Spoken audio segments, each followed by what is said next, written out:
Hello friends, কেমন আছো তোমরা সবাই? তো আমি তো ভালো আছি, অবশ্যই আপনারাও ভালো আছেন। তো আজকে আমি আপনাদের সাথে শেয়ার করব একটা চিকেনের রেসিপি।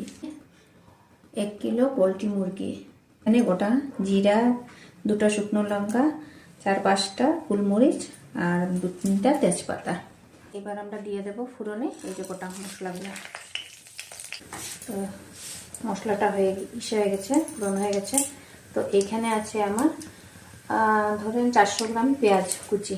এখানে পেঁয়াজটা নরম হওয়ার জন্য দিয়ে দেবো এখানে 1/2 চামচ লবণ, দিয়ে দেবো 1/2 চামচ হলুদ। পেঁয়াজটা এটাকে আমি ঢাকা দিয়ে রাখি, পেঁয়াজটা হোক। তো চিকেনটা এবার আমি ম্যারিনেশন করে নেব। দিয়ে দিচ্ছি এখানে আদা, রসুন আর গোটা জিরা আর কাঁচা লঙ্কা পেস্ট। দিয়ে দেবো এখানে টক দই 50 গ্রামের মতো আছে।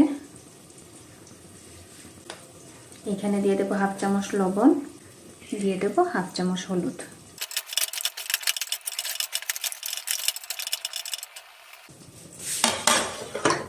এটা খুলে দেখি, দেখুন খুব সুন্দর হয়ে গেছে পেঁয়াজগুলো। এখানে দিয়ে দেবো আদা, রসুন, কাঁচা লঙ্কা, জিরা বাটা দিয়ে দিচ্ছি। এখানে দিয়ে দেবো কস্তুরি মেথি, কালারের জন্য দিয়ে দেবো লঙ্কা গুঁড়া, দিয়ে দেবো 1 চামচ ধনিয়ার গুঁড়া, দিয়ে দেবো এখানে চিকেন কারি মশলা। পুরাটা দেবো না, হাফ দেবো এখানে।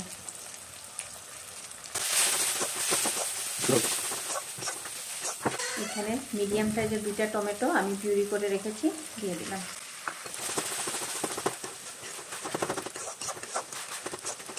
এখানে খুব সুন্দর সাইডে তেল ছেড়ে দিয়েছে, মশলা কষে গিয়েছে। এখানে দিয়ে দেবো সয়া সস বড় চামচ 1 চামচের মতো, দিয়ে দেবো সস 1 চামচের মতো,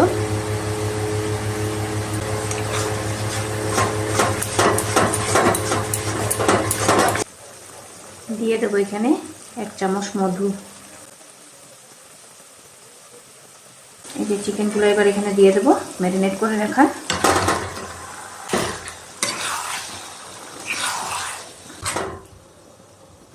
এটা আমার অলমোস্ট হয়ে গেছে।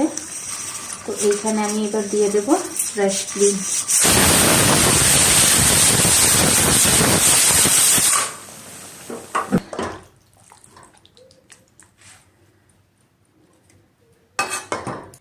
তো সো ফ্রেন্ডস, যদি আমার এই রেসিপিটা আপনাদের পছন্দ হয়ে থাকে তো আমাকে অবশ্যই একটা লাইক করবেন, কমেন্ট করবেন আর শেয়ার করতে কিন্তু ভুলবেন না।